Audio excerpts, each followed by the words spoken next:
The Art of Surviving Scandal.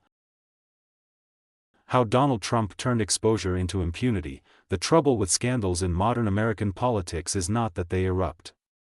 It is that they never quite end. They linger, mutate, and migrate. They become part of the scenery, like a cracked pavement that everyone learns to step over, until someone tries and remembers it was always there. Few figures illustrate this better than Donald Trump. His political career has been a long exercise in scandal management: overwhelm, deny, distract, repeat. The latest revival of interest in his ties to Jeffrey Epstein and Ghislaine Maxwell fits neatly into this pattern. What is remarkable is not that Trump appears all over the files. As commentators have put it, it is that, after years of exposure, almost nothing seems to happen. The archive that never closes. The Epstein case is no longer merely a criminal saga. It has become an archival industry. Court filings, flight logs, sealed depositions, leaked documents, and half-released exhibits now circulate endlessly, interpreted and reinterpreted like sacred texts in rival sections. In this universe, Trump is a recurring character. His name appears repeatedly, unsurprisingly, given his well-documented social ties with Epstein in the 1990s and early 2000s. Photographs exist. Interviews exist. So do his own past remarks praise Epstein's taste for beautiful women. This, as Rachel Maddow has emphasized, is the real story, web of association that survived arrests, trials and even Epstein's death. In most democracies, proximity to such a scandal would impose reputational costs.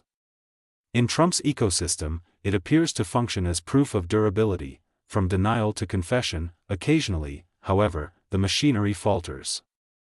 The recent revelation that a senior Trump-era commerce official had visited Epstein's secluded island, after years of denial, belongs to this category.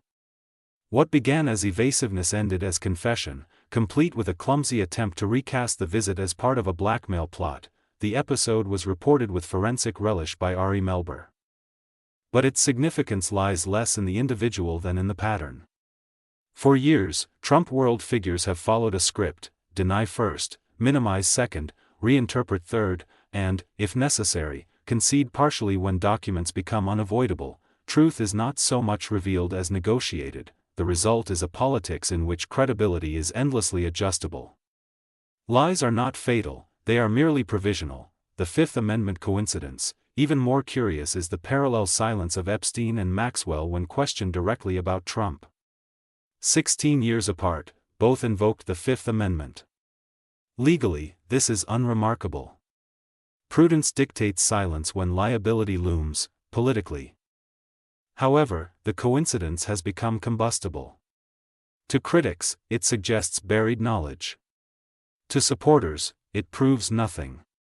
To social media, it is raw material for endless speculation. The controversy illustrates how American scandal now functions. Formal accountability has been replaced by interpretive warfare. Documents are not read, they are weaponized.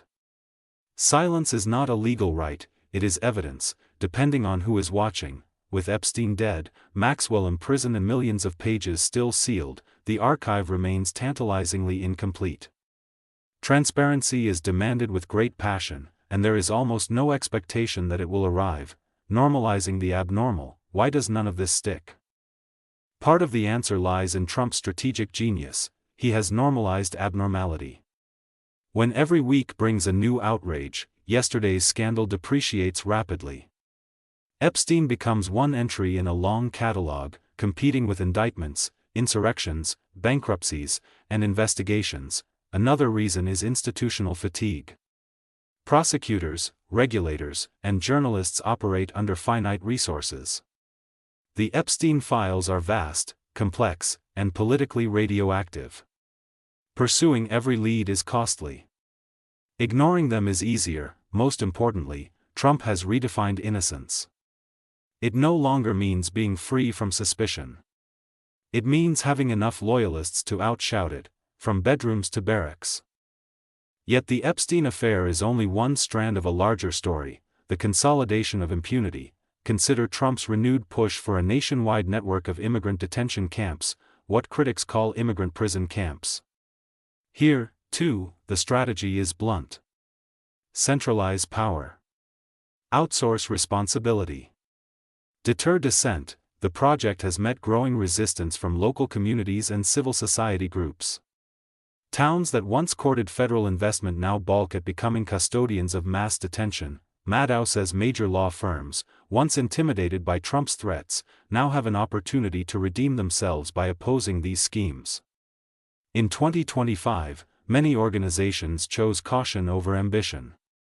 In 2026, she suggests, they might rediscover courage, whether they will be uncertain. Large firms, like large donors, tend to prefer stability to heroism, the architecture of impunity. What links Epstein, detention camps and bullied law firms is not moral equivalence. It is institutional design. Trumpism operates by weakening enforcement, intimidating intermediaries, and fragmenting responsibility. Scandals do not disappear, they are dispersed.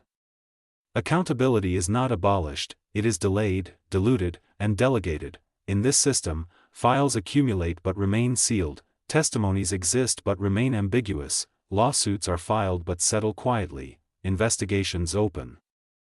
Then drift, nothing is quite resolved.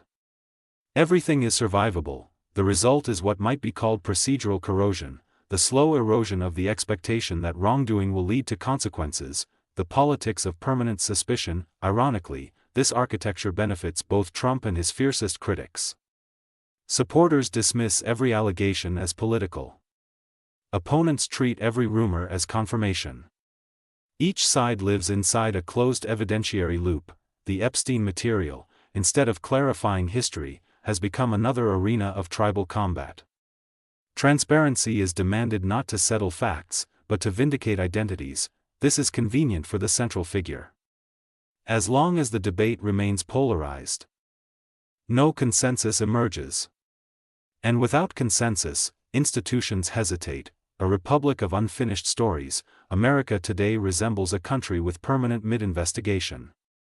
Files are released but not resolved. Testimony is heard but not trusted. Courts intervene but do not conclude. Trump's association with Epstein will never be fully adjudicated in the public mind.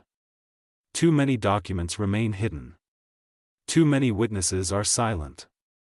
Too many incentives point towards forgetting. The same may prove true of detention camps, legal intimidation, and future scandals yet to be invented. What emerges is not authoritarianism in its classical form. It is something more subtle, a republic of unfinished stories. Where power is exercised through delay and ambiguity, the quiet victory. In this sense, Trump's greatest success is not surviving scandals. It is transforming them into background noise. The Epstein files, the Fifth Amendment silences, the confessions that arrive years later suggest a political culture that knows how to expose wrongdoing but has forgotten how to conclude it. Impunity no longer requires innocence. It requires stamina, and in modern American politics, stamina is everything.